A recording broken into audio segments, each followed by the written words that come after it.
Ey, rápido, tengo hambre. ¿Me puedes esperar? Todavía no acabo de limpiar. Ok, mira, yo tengo hambre. ¿Está bien? Pero es que todavía no acabo de limpiar y me falta bañar a los niños. Pues no haces nada en todo el maldito día, ¿ok?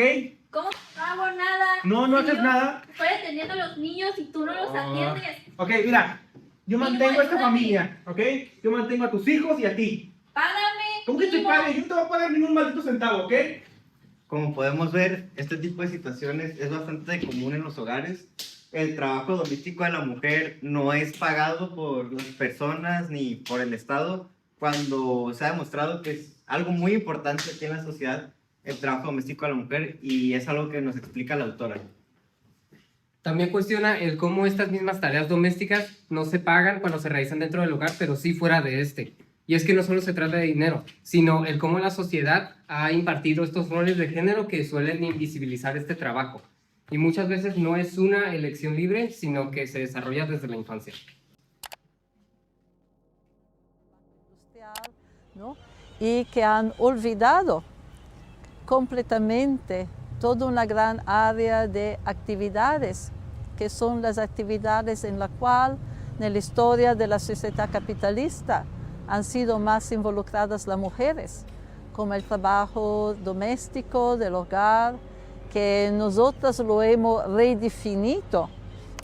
Este tema viene de la autora llamada Silvia Federici, que habla del cómo el trabajo doméstico casi nunca se toma en cuenta como debería. O sea, cosas como limpiar, cocinar, lavar ropa o cuidar a otras personas. Mucha gente no las ve como un trabajo, aunque la verdad sí lo son, porque requieren tiempo, esfuerzo y estar ahí todo el día. Lo interesante es que ella no solamente se enfoca dentro de lo que pasa en la casa, sino que se conecta con algo más grande, que es el sistema en el que vivimos. O sea, no es una coincidencia que este trabajo no se pague o no se reconozca, sino que así está acomodado la sociedad para que funcione de esa manera. También explica que como no se ve como trabajo, tampoco se valora ni se cuestiona, simplemente se da por hecho que alguien lo tiene que hacer, pero casi nunca se piensa en quién lo hace, cuánto tiempo le dedica y todo lo que implica realmente. Entonces, desde el principio ella propone cambiar la forma en que vemos las cosas, no verlas como simples tareas de casa, sino como algo importante que sostiene la vida diaria. Y justo a partir de eso, empieza una de las críticas más fuertes del texto.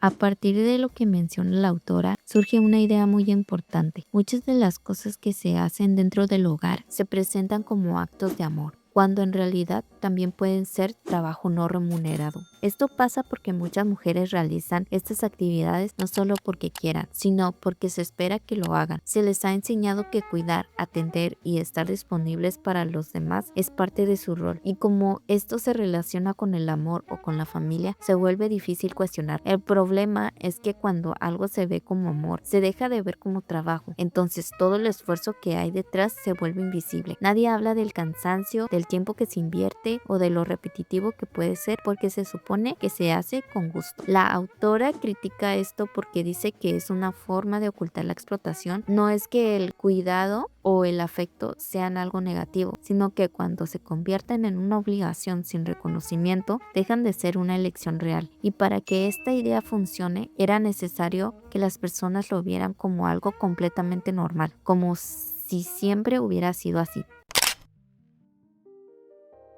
Y aquí otra parte clave del análisis, la idea de que el trabajo doméstico es algo natural, especialmente para las mujeres. La autora explica que esto no es algo con lo que las personas nacen, sino algo que se aprende desde muy temprana edad. A las mujeres, desde niñas, se les enseña a ayudar en la casa, a cuidar a otros, a ser responsables de ciertas tareas, mientras que a los hombres no siempre se les educa de la misma manera. Con el paso del tiempo, estas enseñanzas se vuelven costumbre, y la costumbre se convierte en algo que ya no se cuestiona. Entonces, lo que en realidad es una construcción social termina viéndose como algo normal o natural. El problema de esto es que cuando algo se considera natural, deja de cuestionarse, ya no se analiza si es justo o no, simplemente se acepta, y eso hace que esta situación se siga repitiendo generación tras generación. Además, al verse como parte de la identidad femenina, muchas veces ni siquiera se reconoce como trabajo, se piensa que es algo que se hace por instinto o por obligación moral, pero esta situación no solo se mantiene por costumbre o educación, también tiene que ver con algo más amplio que influye en toda la sociedad.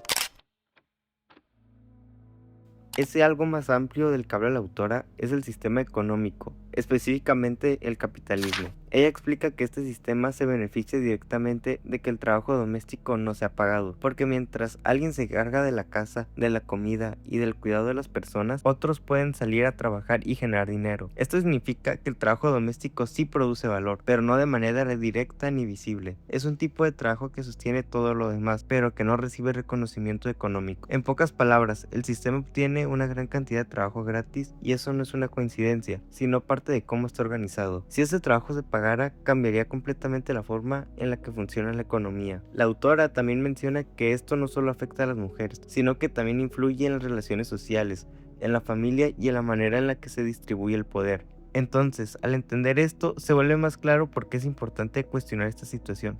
Y justamente a partir de este análisis surge una propuesta que busca cambiar esta realidad.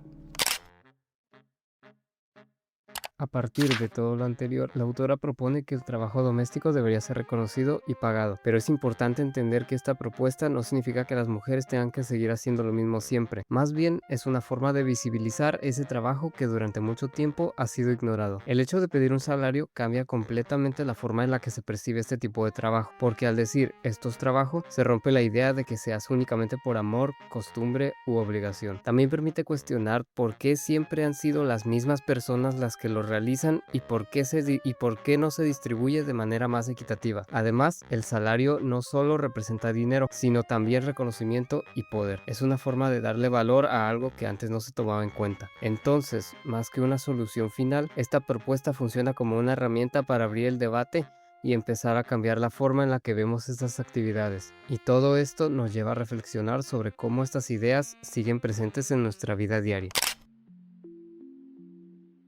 En conclusión, este tema nos hace reflexionar sobre algo que vemos todos los días pero casi nunca cuestionamos. El trabajo doméstico forma parte de la vida cotidiana y es esencial para que todo funcione, pero a pesar de eso sigue siendo un poco valorado e incluso invisible.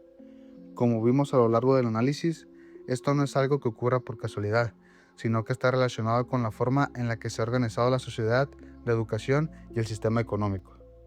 También nos permite cuestionar ideas que muchas veces damos por hechas, como que ciertas tareas son naturales o que se hacen únicamente por amor.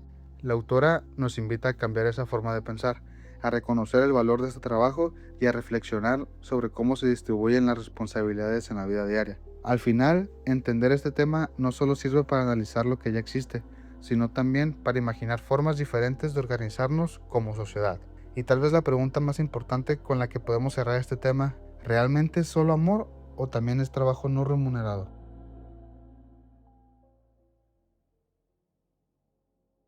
Yo creo que uno de los grandes aportes del movimiento feminista a partir de los años 70 ha sido esta crítica al pensamiento radical, socialista y de Marx también, ¿no? Que siempre han mirado, como se dice, presentado una visión parcial de qué es el trabajo, de qué es la explotación, ¿no? Siempre mirando el trabajo asalariado, el trabajo industrial, ¿no? Y que han olvidado completamente toda una gran área de actividades, que son las actividades en la cual, en la historia de la sociedad capitalista, han sido más involucradas las mujeres, como el trabajo doméstico, del hogar, que nosotras lo hemos redefinido, ¿no? Porque hemos considerado, hemos visto que este trabajo no es un servicio personal, como se dice, ¿no? Más frecuentemente, pero es un trabajo que es muy integrado en la organización del trabajo capitalista, ¿no? Porque es el trabajo que produce los trabajadores, que cada día prácticamente produce y reproduce, ¿no? La fuerza de trabajo, la capacidad de trabajar, ¿no? Con la crianza, con el parto, con la crianza, con todas las actividades de reproducción. Entonces, yo creo que un aporte muy importante del movimiento feminista y sobre todo de la parte del movimiento feminista en la cual yo he militado, que fue la campaña internacional por el trabajo doméstico, ¿no?